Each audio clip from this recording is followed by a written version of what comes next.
विद्यार्थी मित्रांनो, मी निलेश वानखडे पुन्हा तुम्हा सर्वांचं स्वागत करतोय. नवा दिवस नवा विषय आणि आज आपण पूर्ण इंग्लिश ग्रामरचा ज्याला प्राण म्हणतात तो प्राण समजून घेतोय. म्हणून आपण टायटल टाकलाय, थंबनेल तुम्ही नीट वाचलं असेल, हे शिकलात की इंग्लिश आलीच म्हणून समजा. म्हणजे सगळ्यात महत्त्वाचा पार्ट जो इंग्लिश ग्रामरमध्ये येतो तो म्हणजे टेन्सेस.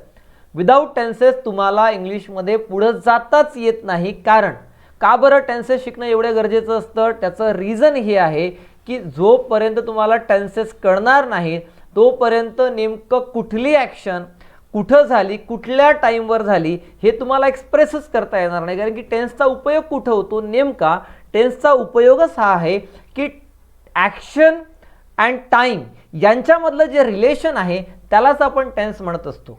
ॲक्शन आणि टाईम यांच्यामधलं जे रिलेशन आहे त्यालाच आपण टेन्स म्हणत असतो. आणि आपण अगदी हे आजचे म्हणजे आपण या टेन्सचे टॉपिक करत असताना किंवा आपण पूर्ण टेन्स समजून घेत असताना प्रत्येक टॉपिकच्या शेवटी म्हणजे प्रत्येक व्हिडिओच्या शेवटी तुमच्याकडून एक एक्सरसाइज करून घेतल्या जाईल. म्हणजे तुम्हाला कन्फर्म होईल की तुम्हाला हा टॉपिक किती समजला नाही. आणि सोबत आपण समजून घेताना अगदी वेगळ्या पद्धतीनं समजून घेतोय. तुम्ही जे आजपर्यंत समजून घेतलं की subject plus even plus object, याचा यूज फक्त तुम्ही जेव्हा हे स्ट्रक्चर्स लर्न करता, subject plus even plus object, फक्त जर तुम्ही स्ट्रक्चर्स लर्न केले आणि एवढ्या वर्षांपासून करत आहात पण अजूनही तुम्हाला नीट इंग्लिश बोलता येत नाही, वाचता येत नाही, ऐकलेलं कळत नाही आणि नीट लिहिताही येत नाही, याचं रिझन काय? कारण you never have practised it. तुम्ही त्याला कधीही आजपर्यंत प्रॅक्टिस केलेली नाही. त्यामुळं तुम्हाला इंग्लिशमध्ये हे सर्व टेन्सेस वापरता येत नाही. त्यामुळं आपण वेगळ्या पद्धतीनं जातोय. आपण तुमच्याकडून प्रॅक्टिस करून घेतोय की how to use all those tenses in your day to day practice किंवा डे टू डे लाईफमध्ये. How to use all those tenses in which condition should those tenses be used. कुठल्या कंडिशनमध्ये कुठला टेन्स आपण कशा प्रकारे यूज करायचा, या सर्व गोष्टी मी तुम्हाला शिकवणार आहेत. पण रोज किंवा एक दिवसानंतर तुम्हाला या टेन्सच्या सिरीजमध्ये व्हिडिओज मिळतील. पण तुम्हाला त्यासाठी आधी चॅनलला सबस्क्राईब करावं लागेल आणि बाजूने दिलेला बेल आयकॉनला प्रेस करावं लागेल. आणि हो, व्हिडिओ को एक लाईक तो बनता है मेरे भाई. चला आणि मित्रांपर्यंत शेअर करा. तर बघा बेटा, टेन्सेस म्हणजे नेमके काय असतात? फॉर एक्झाम्पल, आपण जेव्हा एखादी ॲक्शन आता एखादी ॲक्शन होत आहे तर त्या ॲक्शनला आपण प्रेझेंट कॉन्टिन्युअस टेन्समध्ये मांडतो. Means he is singing a song नाव. आता कोणीतरी गाणं गात आहे म्हणजेच ती ॲक्शन आता होत आहे, म्हणजेच आपण त्याला प्रेझेंट कंटिन्युअसमध्ये मांडलं. जेव्हा एखादी ॲक्शन टूक प्लेस इन पास्ट, एखादी ॲक्शन पास्टमध्ये होऊन गेली, आपण त्याला सिंपल पास्ट टेन्समध्ये मांडलं. आणि एखादी ॲक्शन येणाऱ्या फ्युचरमध्ये होणार आहे तर आपण त्याला फ्युचर टेन्समध्ये मांडलं, सिंपल फ्युचरमध्ये मांडलं. He will sing a song. म्हणजेच अशा प्रकारे तुम्ही वेगवेगळ्या टायमिंगला वेगवेगळ्या ॲक्शन या कुठल्या टायमिंगला होतात त्या टायमिंगनुसार आपण त्याचे टेन्सेस मांडत असतो. म्हणजेच टाईम अँड ॲक्शन यांच्यामधलं रिलेशनशिप म्हणजेच आपण त्याला relationship of events in time, कोणकोणत्या टायमिंगला कोणकोणते इव्हेंट्स कशा प्रकारे होतात त्यांनाच आपण टेन्सेस म्हणत असतो. अगदी प्रायमरी बेसिसवर. मग याला तुम्हाला आणखी डिफाईन करता येईल की तुम्ही स्टेट सांगू शकता, एक्झिस्टन्स सांगू शकता, बिलकुल. पण अगदी ते पहिल्याच लेक्चरमध्ये घेतलं तुम्हाला कन्फ्युजन वाढेल. त्यामुळं पहिले तुम्ही एवढंच लक्षात ठेवा की कुठल्या टायमिंगला कुठली ॲक्शन होते, ती ॲक्शन मांडताना, तो टायमिंग मांडताना आपण टेन्सचा यूज करत असतो. आता आपल्याला कुठल्या पद्धतीने शिकायचं आहे बघा. आपल्याला असरेटिव्ह म्हणजेच अफर्मेटिव्ह, त्याचे निगेटिव्ह, त्याचा इंटरॉगेटिव्ह निगेटिव्ह या सर्व गोष्टी शिकायच्या. फॉर एक्झाम्पल, मी जेव्हा म्हणतो आपण जेव्हा म्हणतो की कुठलाही टेन्स आपण जेव्हा घेतो, फॉर एक्झाम्पल अगदी रेग्युलर सेंटेन्स आपण घेतलं की आय टीच इंग्लिश, मी इंग्लिश शिकवतो. तर तुम्हाला हे सांगत असताना तुम्हाला सर्व सेन्समध्ये आणि सर्व प्रकारच्या सेंटेन्सेसमध्ये सांगता आलं पाहिजे. म्हणजेच तुम्हाला क्वेश्चनही विचारता आला पाहिजे. फॉर एक्झाम्पल, मी जेव्हा म्हणतो की आय टीच इंग्लिश, मी इंग्लिश शिकवतो. डू आय टीच इंग्लिश, मी इंग्लिश शिकवतो का? व्हॉट डू आय टीच, मी काय शिकवतो? मी कुठं शिकवतो? Where do I teach? Okay. तुम्ही का बरं शिकवत नाही? Why don't you teach? Okay. तो का बरं शिकवत नाही? Why doesn't he teach? म्हणजेच तुम्हाला प्रत्येक सेंटेन्सला वेगवेगळ्या फॉर्म्समध्ये यूज करता आलं पाहिजे.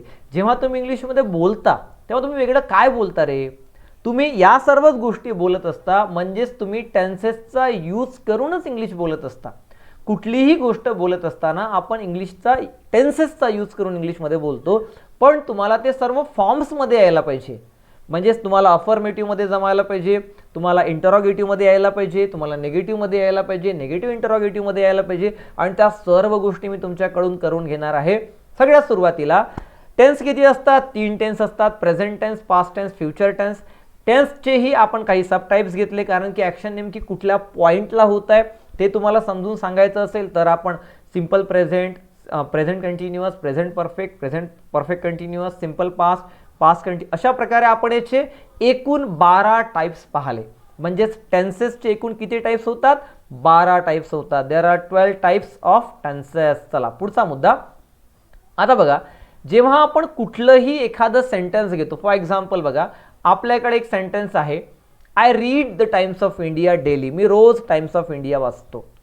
तुम्हाला जेव्हा याच एका सेंटेन्सवर जर तुम्ही चर्चा केली तर तुम्ही या एका टेन्सेसच्या बेसिसवर सुद्धा बरंचसं ग्रामर किंवा बरेचसे टेन्सेस शिकू शकता.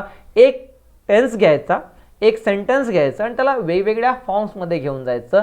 I read the Times of India. Do I read the Times of India? Why do I read the Times of India? When do I read the Times of India? मी Times of India वाचतो. मी का बरं वाचतो? मी कुठं वाचतो? कोण times of India वाचतो? मी काय वाचतो? या सर्व गोष्टी, मी वाचतो की मी वाचत नाही, मी का बरं वाचत नाही, मी वाचतो तर का बरं वाचतो, या प्रत्येक सेंटेन्सला तुम्ही इंग्लिशमध्ये बनवू शकता. अगदी आजचं आपलं लेक्चर संपल्यानंतर तुम्हाला या सर्व गोष्टी जमतील याची हमी मी देतो, की तुम्हाला आज सिंपल प्रेझेंट टेन्समध्ये तुम्हाला निगेटिव्ह बनवता येईल, तुम्हाला इंटरॉगेटिव्ह बनवता येईल, तुम्हाला निगेटिव्ह इंटरॉगेटिव्ह बनवता येईल, तुम्हाला अफर्मेटिव्ह येईल, तुम्हाला सर्व प्रकारचे सिंपल प्रेझेंट टेन्स तुमचा आज क्लिअर झालेला असेल. फक्त थोडासा पेशन्स हवा आहे, तुमचा थोडासा वेळ, तुमचा थोडासा पेशन्स हवा आहे. चला मित्रांपर्यंत शेअर करा पटापट, सर्व क्लासच्या मित्रांना तुमच्या शेअर करा. चला पुढचा मुद्दा. द सिंपल प्रेझेंट टेन्स म्हणजे नेमकं काय होतं? सिंपल प्रेझेंट टेन्सचा यूज कसा केला जातो? तर subject plus V1. Subject plus V1 म्हणजे subject plus first form of the verb.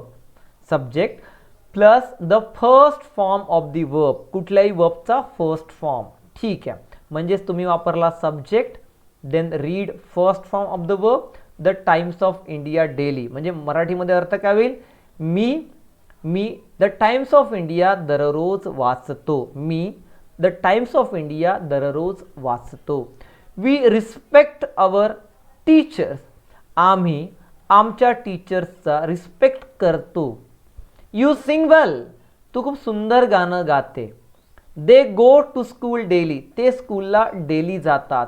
तुम्हाला इथं सगळ्यात महत्त्वाचा मुद्दा की subject plus V1 first form of the verb इथं यूज केलेला आहे, आणि पुढं जो remaining part of the sentence आहे त्यामध्ये ऑब्जेक्ट असेल, कॉम्प्लिमेंट असेल, ज्या सर्व गोष्टी असतील त्या आपण नंतर डिटेलमध्ये घेऊ. आज तुमच्यासाठी महत्त्वाचं आहे की सब्जेक्ट प्लस V1 म्हणजे सिंपल प्रेझेंट टेन्स. ठीक आहे, आणि नेमकं ते यूज कोणत्या कंडिशनमध्ये करतात जे सगळ्यात महत्त्वाचं आहे ते आपण याच्या नंतर घेणार आहोत. तर subject plus V1, subject plus V1, subject plus V1. परंतु इथे एक रूल क्रिएट होतो किंवा एक रूल तयार होतो. तो रूल असा आहे की if the subject is I, we, you, they and plural noun और प्लुरल नाउन, जर यांच्यापैकी जर सब्जेक्ट असेल, म्हणजेच काय, if the subject is I और वी और यू और दे और प्लुरल नाउन, तर we should not use s और es suffix with main verb. जर सिंपल प्रेझेंट टेन्समध्ये प्रत्येक मुद्दा नीट लक्षात घ्या.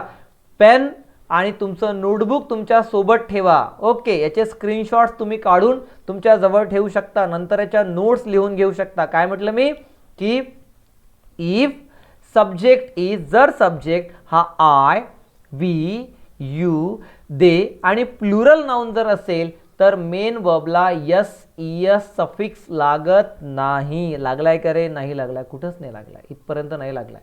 पण इथं थोडी प्रिंट मिस्टेक आहे बेटा. It should be reads. तर जेव्हा सेंटेन्समध्ये सब्जेक्ट हा थर्ड पर्सन सिंग्युलर असेल, म्हणजे काय? सोप्या भाषेमध्ये जर सेंटेन्समध्ये सब्जेक्ट हा ही, शी, इट किंवा सिंग्युलर नाउन असेल तर मेन वर्बला यस इयस वापरायला पाहिजे. सिंपल. मेन वर्बला यस इयस सफिक्स वापरायला पाहिजे जर सेंटेन्समध्ये सब्जेक्ट हा ही, शी, इट आणि जर सिंग्युलर नाउन असेल तर आपण मेन वर्बला यस इयस सफिक्स वापरायला पाहिजे. ओके, वापरलाय. आणि पुढं ऑब्जेक्ट असेल, कॉम्प्लिमेंट असेल, हा नंतरचा भाग. पहिला आपला सगळ्यात पहिला महत्त्वाचा मुद्दा की सेंटेन्समध्ये सिंपल प्रेझेंट टेन्स म्हणजे सब्जेक्ट प्लस V1 आणि जर सेंटेन्समध्ये ही, शी, इट आणि सिंग्युलर नाउन असेल तर आपण मेन वर्बला यस इयस लावावा आणि आय वी यू दे असेल तर मेन वर्बला यस इयस लावू नये. Is that clear? आजच्या नंतर विसरायचं नाही आणि मी तुम्हाला विसरूही देणार नाही. ओके, ना भूलूंगा ना भूलने दूंगा. चलो, निगेटिव्ह सेंटेन्सेस. आता बघा बेटा, निगेटिव्ह सेंटेन्सेस कसे फॉर्म होतात. अगदी सिंपल आहे. एक तर सगळ्यात महत्त्वाचा मुद्दा, नॉट म्हणजे निगेटिव्ह. ओके, नॉट म्हणजे निगेटिव्ह सेन्स येतो. बट सेंटेन्सला निगेटिव्ह करताना डायरेक्ट नॉट लावत नसतात, सोबत कुठला तरी हेल्पिंग वर्ब घ्यायचा असतो. तर बघा आपण काय करतोय, आय नॉट रीड असं म्हणत नसतो. आपण काय म्हणतो, आय डोंट रीड. काय म्हणायला पाहिजे, I don't read the Times of India. चला थोडं मराठीमध्ये सुद्धा समजून घेऊ, मराठी आणि हिंदीमध्ये समजून घेऊ. सो आय रीड न्यूज़पेपर, मैं न्यूज़पेपर पढ़ता हूँ, मी न्यूज़पेपर वाचतो. आय डोंट रीड न्यूज़पेपर, मैं न्यूज़पेपर नहीं पढ़ता हूँ, मी न्यूज़पेपर वाचत नसतो. Do I read newspaper, me newspaper वाचतो का? Don't I read newspaper, me newspaper वाचत नसतो का? हीच गंमत आहे बेटा. यस, अपने साथ पढ़ने में यही मजा है. बिल्कुल सिंपल प्रेझेंट टेन्स आजच्या नंतर कधीच करायचं काम पडणार नाही. बघा, we don't respect our teachers, we respect our teachers. आम्ही आमच्या टीचर्सचा रिस्पेक्ट करतो. आम्ही आमच्या टीचर्सचा रिस्पेक्ट करतो. Simple present tense. पण करत नसेल तर we don't respect our teachers, आम्ही आमच्या टीचर्सचा रिस्पेक्ट करत नसतो. यू सिंग वेल, तू खूप सुंदर गाणं गाते. But you don't sing well, तू सुंदर गाणं गात नसते. They go to school daily, ते रोज स्कूलला जातात. ते रोज स्कूलला जात नसतात. म्हणजेच जेव्हा तुम्हाला निगेटिव्ह सेन्स कन्वे करायचा असेल तेव्हा तुम्ही डोंटचा यूज करत असता. इथपर्यंत क्लिअर? मग सर डज नॉट कधी वापरायचं? तर तुम्हाला मी वर रूलच लिहून दिला आहे. काय रूल आहे बेटा? रूल आहे की when subject is third person singular, जेव्हा सब्जेक्ट हा थर्ड पर्सन सिंग्युलर असतो. बघा वर, when subject is third person singular म्हणजे आपल्या सोप्या भाषेमध्ये काय रे, जेव्हा सब्जेक्ट हा ही, शी, इट आणि सिंग्युलर नाउन असेल. अगदी लिहून ठेवा तुमच्या रजिस्टरमध्ये, ही, शी, इट आणि सिंग्युलर नाउन असेल तर मेन वर्ब सोबत यस यस लावायचा आणि निगेटिव्हमध्ये डज नॉट वापरायचं. सर डज नॉट वापरलं, बट व्हॉट अबाउट यस इयस? या सेंटेन्सेस मधला यस इयस कुठं गायब झाला सर? यस बेटा, जेव्हा सेंटेन्समध्ये एकदा तुम्ही डज किंवा डज नॉट वापरलं, जर सेंटेन्समध्ये तुम्ही एकदा डज किंवा डज नॉट वापरलं तर त्यानंतर कधीही तुम्ही यस इयस वापरायचं नाही. आपल्याकडे जो यस इयस सफिक्स होता ना, तो या डज किंवा डज नॉटनं खाऊन घेतला, आपण त्याला देऊन टाकला. त्यामुळं we should not use s or es suffix after main verb if we used already. जर आपण यूज केला असेल कशाचा? डज किंवा डज नॉटचा यूज जर सेंटेन्समध्ये केला असेल तर पुन्हा यस इयस वापरण्याची गरज नाही. Is that clear? ओके, म्हणजे निगेटिव्ह कसं झालं? He does not read the Times of India daily, तो वाचत नसतो. आणि तो वाचत असतो, he reads the Times of India daily. आणि वाचत नसतो, he does not read the Times of India daily. He teaches English. काय म्हटलं मी? I teach English. I teach English, मी इंग्लिश शिकवतो, नेहमी शिकवतो. I teach English. जेव्हा निगेटिव्ह कराल तेव्हा आय डोंट टीच इंग्लिश, कारण की आय सोबत डोंट वापरतात. पण मी जर म्हटलं ही, तर ही म्हणजे काय, ही हा थर्ड पर्सन आहे सिंग्युलर, तर he teaches English, he teaches English. इथं यस यस का बरं आला, कारण ही हा थर्ड पर्सन सिंग्युलर आहे म्हणून तुम्ही यस वापरला, यस यस वापरला, तर ही टीचेस इंग्लिश. ओके. आणि निगेटिव्ह करताना ही डज नॉट, काय वापरायचं बेटा, ही डज नॉट, टीचेसचा यस यस निघून जाईल, म्हणजेच he does not teach English. एवढं सिंपल आहे. He does not teach English म्हणजे तो इंग्लिश शिकवत नसतो. ठीक आहे. शी सिंग्स वेल, डज नॉटला सोडून द्या. ओके. शी सिंग्स वेल, ती सुंदर गाणं गाते. शी सिंग्स वेल, ती सुंदर गाणं गाते. निगेटिव्ह कसं होईल, she does not sing well. S s कुठे निघून गेला, इथं निघून गेला, म्हणजेच डज नॉट किंवा डज वापरल्यानंतर पुन्हा यस यस वापरायचं नाही. हा झाला निगेटिव्ह. त्यानंतर क्वेश्चन, अगदी सोपा आहे. क्वेश्चन कसा होईल मग, क्वेश्चन अगदी सोपा असा आहे. तुम्हाला सिम्पली करायचं काय, तुम्हाला फक्त या सेंटेन्समधला जो हेल्पिंग वर्ब आहे त्याला समोर आणायचं आहे. ठीक आहे. म्हणजेच डज नॉट किंवा डज, डू नॉट किंवा डू इंटरॉगेशन करताना, म्हणजे फॉर एक्झाम्पल मराठीमध्ये पहा, मराठीमध्ये समजून घेऊ, थोडं आपल्याला सोपं जाईल.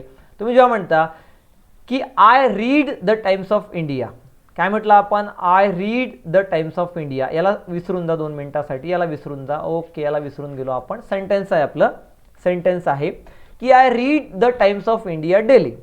मी दररोज टाइम्स ऑफ इंडिया वाचतो. Okay, doesn't matter. I read the Times of India daily, मी वाचतो.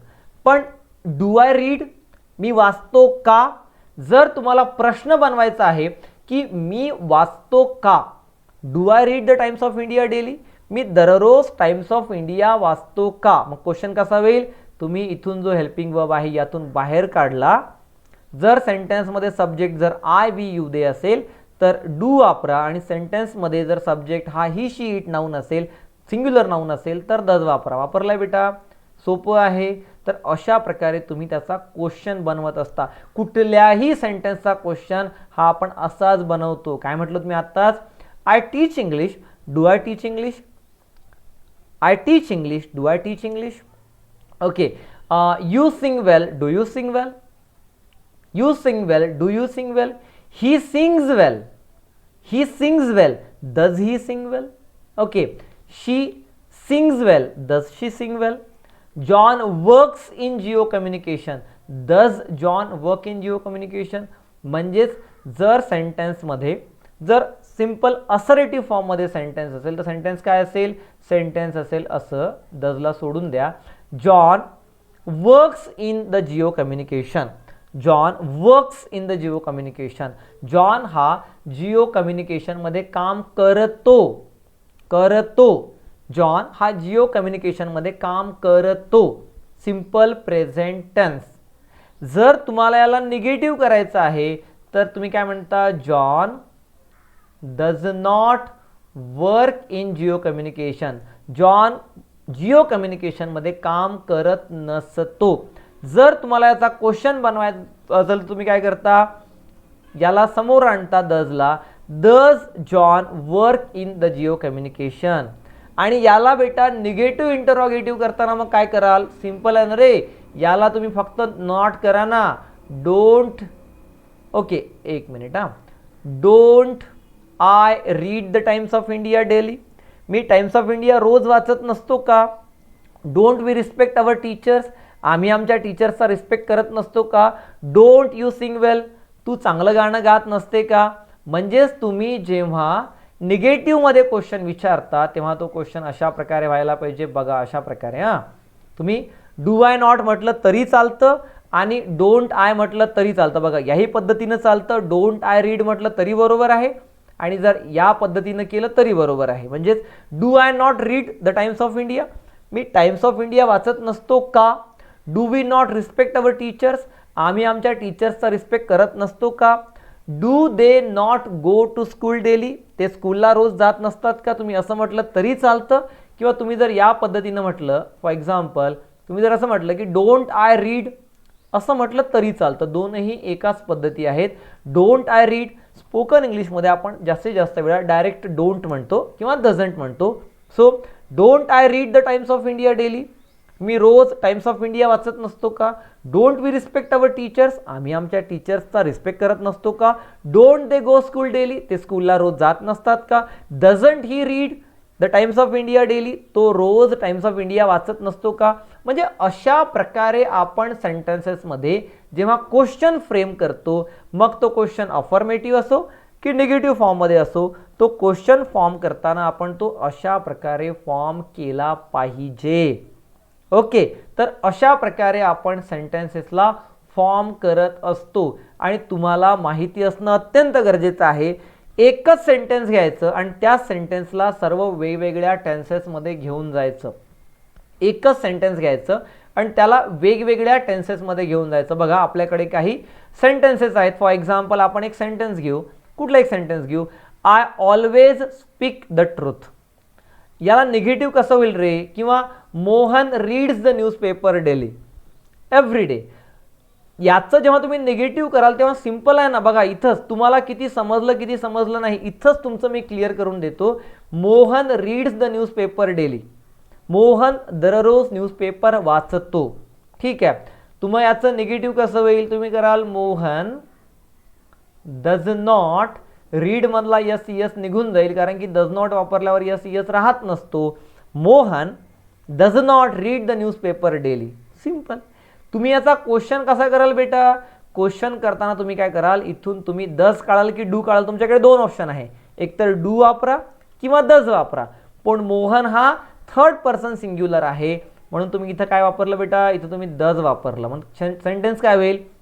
Does Mohan read the newspaper every day, आणि याच्यामधला यस यस निघून जाईल कारण डज वापरला म्हणून. आणि निगेटिव्ह इंटरोगेटिव्ह कसा होईल?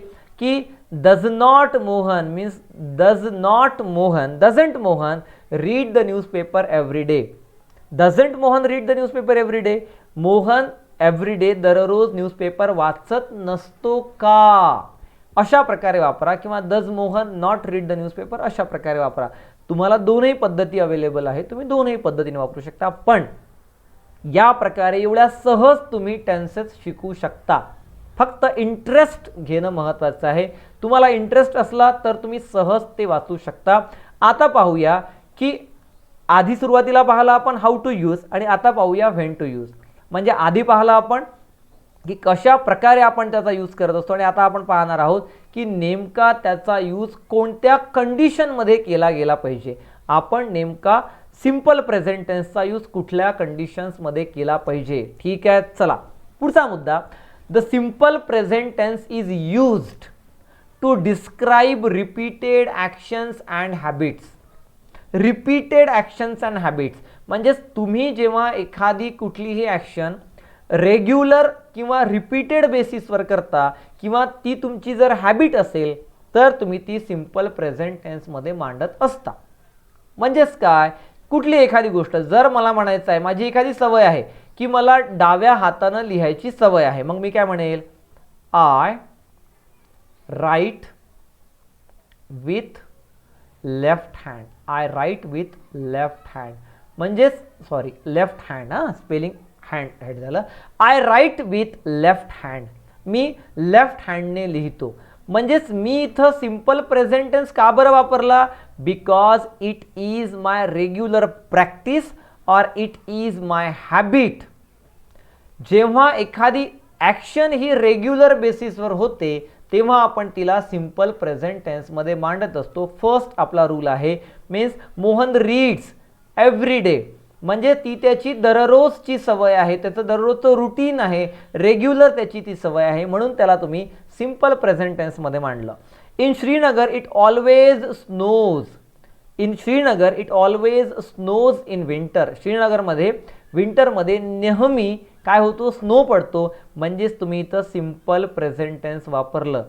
पहिले आपण म्हटलं कशा प्रकारे वापरायचं असतं? Subject plus V1. ओके, हा आपला स्ट्रक्चर झालं, हे आपला रूल किंवा स्ट्रक्चर झालं. पण वापरायचं नेमकं कुठं? आपला नेमका प्रॉब्लेमच हा आहे की नेमका टेन्स कुठं वापरतात हेच आपल्याला कळत नाही. आपल्याला बरेचदा वाटतं सिंपल प्रेझेंट टेन्स म्हणजे आज एखादी गोष्ट झाली की सिंपल प्रेझेंट टेन्स. असं नसतं. सिंपल प्रेझेंट टेन्समध्ये जेव्हा एखादी गोष्ट रेग्युलर बेसिसवर होते, my brother often goes to see English films. माझ्या भावाला इंग्लिश मूवीज पाहायला आवडतं. अँड ही ऑफन, तो नेहमी, गोज टू सी, पाहायला जातो. Simple present tense. आणि का बरं वापरलं? तो नेहमी जातो. He is in habit of that, त्याला ती सवय आहे. I always speak the truth, मी नेहमी खरं बोलतो. R school begins at 8 o'clock, आमची शाळा सकाळी 8 वाजता उघडते किंवा 8 वाजता सुरू होते, स्टार्ट होते. माय स्कूल बिगिन्स, का बरं सिम्पल प्रेझेंट टेन्स? कारण ती रोज उघडते, रोज सुरू होते, म्हणून तुम्ही त्याला सिम्पल प्रेझेंट टेन्समध्ये मांडलं. म्हणजेच काय?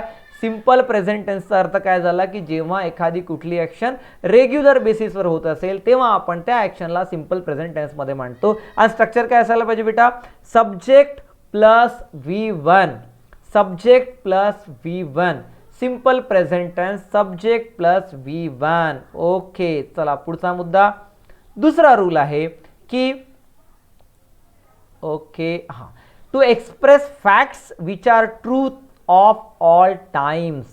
टू एक्सप्रेस फॅक्ट्स, ज्या गोष्टी कुठल्याही कंडिशनमध्ये नेहमी ट्रू असतात, म्हणजेच ज्यांना आपण युनिव्हर्सल ट्रूथ म्हणू शकतो किंवा युनिव्हर्सल फॅक्ट्स म्हणू शकतो. The earth moves around the sun, पृथ्वी सूर्याभोवती फिरते. बिलकुल, आजही फिरते, उद्याही फिरेल, म्हणजेच युनिव्हर्सल ट्रूथ आहे. जेव्हा तुम्हाला युनिव्हर्सल ट्रूथ मांडायचं असेल किंवा तुम्हाला अशा प्रकारची फॅक्ट आहे जी कुठल्याही टाईममध्ये नेहमी ट्रू असते, तेव्हा तुम्ही त्याला सिम्पल प्रेझेंट टेन्समध्ये मांडत असता. The sun rises in the east, सूर्य पूर्वेकडून उगवतो, पृथ्वी सूर्याभोवती फिरते. Honesty is the best policy, the sun always shines in Iraq. त्यानंतर म्हणजे अशा अनेक गोष्टी आहेत ज्या तुम्ही सिम्पल प्रेझेंट टेन्समध्ये मांडत असता की ज्या गोष्टी या नेहमी खऱ्या ठरणाऱ्या असतात किंवा युनिव्हर्सल ट्रूथ असतात, त्यांना आपण सिम्पल प्रेझेंट टेन्समध्ये मांडत असतो. Is that clear? सिम्पल आहे, सोपं आहे, बिलकुल. Water boils at 100 degree centigrade, बिलकुल. Light travels faster than sound, म्हणजेच अनेक अशा गोष्टी आहेत ज्या नेहमी प्रत्येक कंडिशनमध्ये खऱ्या ठरतात, त्यांना आपण सिम्पल प्रेझेंट टेन्समध्ये मांडत असतो. Okay. To make general statements, general statement मांडताना सुद्धा आपण सिम्पल प्रेझेंट टेन्स वापरतो. Means she sings well, his parents live in small village, the sun rises at 6 these days. म्हणजे जेव्हा एखादा जनरल स्टेटमेंट आहे तेव्हा जनरल स्टेटमेंट करताना सुद्धा तुम्ही सिम्पल प्रेझेंट टेन्सचा यूज करता. People speak English all over the world, पूर्ण जगामध्ये इंग्लिश बोलल्या जातं, जनरल स्टेटमेंट आहे. He speaks English better than he writes it, त्याला इंग्लिश बोलता चांगलं येत नाही पण इंग्लिश लिहिता खूप चांगलं येते, किंवा तो बोलतोही चांगला आणि लिहितोही चांगला. ठीक आहे, म्हणजे he speaks English better than he writes it, लिहिण्यापेक्षा त्याला बोलता चांगलं येतं. म्हणजेच जेव्हा जेव्हा मराठीमध्ये बोलताना असा सेन्स येतो की कुणीतरी काहीतरी करते, करत असतो, करत नसतो, किंवा हिंदीमध्ये कोई भी व्यक्ति किसी भी ॲक्शन को करता है, करती है, करते है, तर तेव्हा आपण सिम्पल प्रेझेंट टेन्सचा यूज करत असतो. जेव्हाही आपण म्हणतो एखादी कुठलीही ॲक्शन होते, होत असते किंवा होत नसते, तेव्हा आपण सिम्पल प्रेझेंट टेन्सचा यूज करत असतो. शी सिंग्स वेल, ती सुंदर गाणं गाते, स्टेटमेंट आहे, तर तेव्हा आपण सिम्पल प्रेझेंट टेन्स वापरत असतो. ओके, चला बेटा आणखी पुढचा मुद्दा. To describe a future planned action, हा एक आणखी महत्त्वाचा मुद्दा आहे. फ्युचर प्लॅन्ड ॲक्शन म्हणजेच एखादी ॲक्शन जी होणार आहे फ्युचरमध्ये पण तरीसुद्धा ती आपण प्रेझेंटमध्ये मांडू शकतो. जर एखादी ॲक्शन जी होणार आहे फ्युचरमध्ये पण तरी ती ॲक्शन तुम्ही प्रेझेंटमध्ये मांडत असता, जर ती ॲक्शन फ्युचरमध्ये प्लॅन्ड असेल, म्हणजे जर निश्चित आहे की एखादी गोष्ट होणारच आहे फ्युचरमध्ये, म्हणजेच आपण जेव्हा म्हणतो की अमेरिकेचे प्रेसिडेंट भारतामध्ये येणार आहेत, फ्युचरमध्ये येणार आहेत, उद्या परवा नरवा पुढच्या वीकमध्ये, पुढच्या मंथमध्ये येणार आहेत, पण जर ते प्लॅन्ड असेल, येणं जर निश्चित असेल, तर आपण न्यूजपेपरच्या हेडिंग्समध्ये, हेडलाईन्समध्ये तुम्हाला पाहायला मिळेल, वाचायला मिळेल की सिंपल प्रेझेंट टेन्समध्ये वापरलेलं असतं. The president arrives tomorrow at 10 AM. Simple present tense, पण कधीसाठी वापरला बेटा? उद्यासाठी वापरलेला आहे. म्हणजेच आपण फ्युचर ॲक्शन्ससाठी सुद्धा सिंपल प्रेझेंट टेन्स वापरता येतो. काय म्हटलं मी? फ्युचर ॲक्शन्ससाठी सुद्धा सिंपल प्रेझेंट टेन्स वापरता येतो जर ती फ्युचरची ॲक्शन प्लान्ड असेल तर. नवीन मुद्दा मिळाला की नाही? आतापर्यंत आपल्याला काय वाटायचं की सिंपल प्रेझेंट टेन्स म्हणजे आता घडणारी गोष्ट नाही. आता घडणारी गोष्ट म्हणजे प्रेझेंट कंटिन्युअस टेन्स आणि रेग्युलर घडणारी गोष्ट म्हणजे सिंपल प्रेझेंट टेन्स. आणि एखादी घटना किंवा एखादा फ्युचर प्लान जर ऑलरेडी प्लान्ड असेल, शेड्यूल्ड असेल, तर आपण त्याला सिंपल प्रेझेंट टेन्समध्ये सुद्धा मांडू शकतो. शक्यतोवर हेडलाईन्स अशा प्रकारे सिंपल प्रेझेंट टेन्समध्ये मांडल्या जातात. The president arrives tomorrow at 10 AM. Presides over the jubilee ceremony. Presides over म्हणजे अध्यक्षस्थान भूषवतील किंवा अध्यक्षस्थानी असतील वगैरे वगैरे वगैरे. अशा प्रकारे तुम्ही सिंपल प्रेझेंट टेन्समध्ये फ्युचर ॲक्शन सुद्धा सांगू शकता. आणखी एक महत्त्वाचा मुद्दा, तुम्ही जर क्रिकेटच्या मॅचेस पाहत असाल किंवा तुम्ही जर कुठल्याही मॅचेस पाहत असाल तर तुम्ही जर ऐकलं असेल, नीट जर तुम्ही बारीक ऐकाल तर तुम्हाला ऐकायला मिळेल की जी रनिंग कमेंटरी असते, जे कॉमेंटेटर्स जे कमेंटरी करतात, ती कॉमेंटरी तुम्हाला सिंपल प्रेझेंट टेन्समध्ये ऐकायला मिळते. जी कॉमेंटरी असते ती कॉमेंटरी तुम्हाला सिंपल प्रेझेंट टेन्समध्ये ऐकायला मिळते, जरी ती गोष्ट तेव्हा at the time of speaking actually that thing or that action actually happening at the same time, तरी ती ॲक्शन आपण सिंपल प्रेझेंट टेन्समध्ये मांडत असतो. जरी ती ॲक्शन आत्ता at the time of speaking that action is happening at the time of speaking, जर ती एखादी ॲक्शन घडत आहे तर ती ॲक्शन आपण सिंपल प्रेझेंट टेन्समध्ये मांडत असतो. सिंपल प्रेझेंट टेन्समध्ये मांडत असतो. बघा, Shastri runs up to the wicket.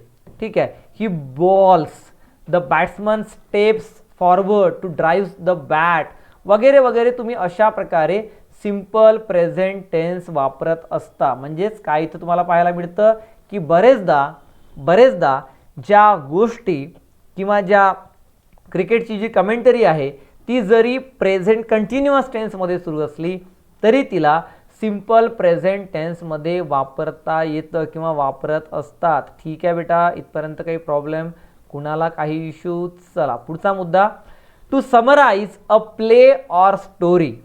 एखाद्या स्टोरी, प्ले, मूव्ही, जर तुम्ही एखादी मूव्ही पाहून आलात, तुम्ही एखादी स्टोरी पाहून आला, स्टोरी वाचली किंवा ऐकली, जर तुम्हाला त्या स्टोरीला समराईज करायचं आहे, आपल्याला समरी रायटिंग असतं, तुम्हाला जर एखादा इव्हेंट नरेट करायचा असेल, एखादी स्टोरी सांगायची असेल, तर तुम्ही ती स्टोरी, त्या स्टोरीची समरी सिंपल प्रेझेंट टेन्समध्ये सांगत असता. कशासाठी? त्याला एक ड्रॅमॅटिक मॅनर देण्यासाठी किंवा ड्रॅमॅटिक पद्धतीने जर तुम्हाला ते सांगायची असेल तर, किंवा एखादा पास्टमधला इव्हेंट आहे, एखादा हिस्ट्रीमधला इव्हेंट आहे, तर त्या इव्हेंटला जर ड्रॅमॅटिक पद्धतीनं जर तुम्हाला मांडायचं असेल तर तुम्ही त्याला सिंपल प्रेझेंट टेन्समध्ये मांडत असता. काय म्हटलं आपण की जर एखादा पास्ट इव्हेंट आहे तर तुम्ही तो इव्हेंट सिंपल प्रेझेंट टेन्समध्ये, एखादा हिस्टॉरिकल इव्हेंट ड्रॅमॅटाइज करण्यासाठी सिंपल प्रेझेंट टेन्समध्ये मांडत असता. When the scene opens, mister Martin is sitting in the chair at the corner, the phone rings. Simple present tense. He takes it up. Just then the door opens and his wife enters. Means इथं काय केलंय, इथं त्या प्लेमधल्या किंवा त्या ड्रामामधल्या एखाद्या इव्हेंटला अगदी जिवंत करून मांडण्यासाठी, त्याला ड्रॅमॅटिक पद्धतीनं प्रेझेंट करण्यासाठी त्याला काय केलं आहे, सिंपल प्रेझेंट टेन्समध्ये यूज केलेलं आहे. ओके, आपण एक एक एक्झाम्पल घेतोय, तुमचा वेळ महत्त्वाचा आहे म्हणून आपण एक एक एक्झाम्पल घेतोय. तर अशा प्रकारे आपण सिंपल प्रेझेंट टेन्स वापरत असतो. शेवटचा रूल असा आहे बेटा, आपण जेव्हा तुम्हाला इफ क्लॉज शिकू तेव्हा, इफ क्लॉज जेव्हा आपण शिकू तेव्हा तुम्हाला मी हे शिकवणारच आहे. फक्त आता समजून घ्या की क्लॉजेसमध्ये बरेचदा जेव्हा in clauses after conjunctions of time or condition when the main clause is in future tense, जर मेन क्लॉज फ्युचरमध्ये असेल तर जो सबक्लॉज आहे तो सबक्लॉज प्रेझेंट टेन्समध्ये असतो, सिम्पल प्रेझेंटमध्ये असतो. ओके, जेव्हा जेव्हा तुम्ही मेन क्लॉज फ्युचरमध्ये घ्याल किंवा प्रेझेंटमध्ये घ्याल तेव्हा तुम्हाला सबक्लॉज हा प्रेझेंटमध्येच घ्यावा लागतो. तेव्हा तुम्हाला कुठला सबक्लॉज हा कधीही फ्युचरमध्ये किंवा पास्टमध्ये घेता येत नाही. ठीक आहे. For example, he will unlock the door when he gets here. म्हणजे तुम्ही असं कधीच म्हणू शकत नाही when he will get here असं म्हणता येत नाही. तुम्ही व्हेन वापरा किंवा इफ वापरा. म्हणजे तुम्ही टाईम ऑर कंडिशनचं जर कंजंक्शन वापरत असाल तर तुम्हाला नेहमी काय करावं लागेल, मेन क्लॉज जर फ्युचरमध्ये असेल तर सब क्लॉज हा नेहमी प्रेझेंट, सिम्पल प्रेझेंटमध्ये असायला पाहिजे. अशा प्रकारे आपण रूल्स समजून घेतले आणि आता चेक करूया अगदी 2 मिनिटांमध्ये की तुम्हाला आतापर्यंत आपण जे काही शिकलो ते किती समजलं आणि किती समजलं नाही हे सर्व नीट चेक करूया. बघा, फिल इन द ब्लँक्स. इथं या ब्लँक्स तुम्हाला फिल करायचे आहेत आणि ब्लँक्समध्ये तुम्हाला लिहायचं आहे की नेमकं कुठं कुठला वर्ड सुटेबल होतो आणि ब्रॅकेटमध्ये दिलेल्या वर्बचा तुम्हाला टेन्स वापरायचा आहे आणि तुम्हाला जिथं गरज असेल डू किंवा does where necessary. Also use do किंवा डज वेअर नेसेसरी. जिथं गरज असेल तिथं डू किंवा डज सुद्धा तुम्हाला वापरायचं आहे. आता इथं बघा, do sugar in your milk. Do you like sugar in your milk. तुला तुझ्या दुधामध्ये साखर घ्यायला आवडते का? तुला तुझ्या दुधामध्ये साखर घ्यायला आवडते का? This dog knows how to open the door. This dog knows. का बरं नोज म्हटलं आपण? याला यस का बरं लावलं? कारण बेटा डॉग हा सिंग्युलर आहे, त्यामुळे the dog knows how to open the door. त्यानंतर work. Does he work in this factory. म्हणजे तुम्ही इथं वापरला बेटा डज ही वर्क. इथं यस वापरायची गरज नाही. का बरं? कारण तुम्ही ऑलरेडी डज वापरलाय. Does he work in this factory. बाकीचे जे सेंटेन्सेस आहेत ती तुम्हाला काय काय यूज करता येईल हे तुम्हाला मला याचे स्क्रीनशॉट्स काढा आणि कमेंटमध्ये मला कळवा की कुठं नेमका कुठला टेन्स आणि कुठं नेमका कुठला वर्ड आपल्याला वापरता येईल. ओके, आणि याचा स्क्रीनशॉट काढा. पुढचं आणखी एक ॲक्टिव्हिटी शीट आहे. यामध्ये तुम्हाला प्रत्येक सेंटेन्सला एकदा इंटरोगेटिव्ह आणि एकदा निगेटिव्ह फॉर्ममध्ये घेऊन जायचं आहे. म्हणजे प्रत्येक सेंटेन्सला काय करा, इंटरोगेटिव्ह करा. They build cheap houses. याचा इंटरोगेटिव्ह काय होईल बेटा? Do they build cheap houses. Okay, याचा निगेटिव्ह कसा होईल बेटा? Don't they build cheap houses आणि they don't build cheap houses. म्हणजे एका सेंटेन्सला तुम्ही 3 वेगवेगळ्या फॉर्ममध्ये घेऊन जायचं आहे. काय करायचं? एक निगेटिव्ह करायचा, सेकंड इंटरोगेटिव्ह करायचा अँड थर्ड इंटरोगेटिव्ह निगेटिव्ह करायचा किंवा निगेटिव्ह इंटरोगेटिव्ह करायचा. एकच सेंटेन्स तुम्ही 3 वेगवेगळ्या फॉर्ममध्ये घेऊन जायचं आणि 10 × 3 म्हणजे 30 सेंटेन्सेस तुमचे तयार होतील. एकदा व्यवस्थित प्रिपेअर करा, एकदाच नीट समजून घ्या, पुन्हा टेन्स करण्याची गरज पडणार नाही. उद्या भेटूया प्रेझेंट कंटिन्युअस सोबत. कुठं वापरतात, कसं वापरतात आणि तुम्हाला याची कशी प्रॅक्टिस करायची आहे या सर्व गोष्टी आणि ही नोट्स जी आहे ती तुम्हाला माझ्या ॲपवर अवेलेबल होईल. ॲपची लिंक तुम्हाला खाली दिलेली आहे. So thank you so much.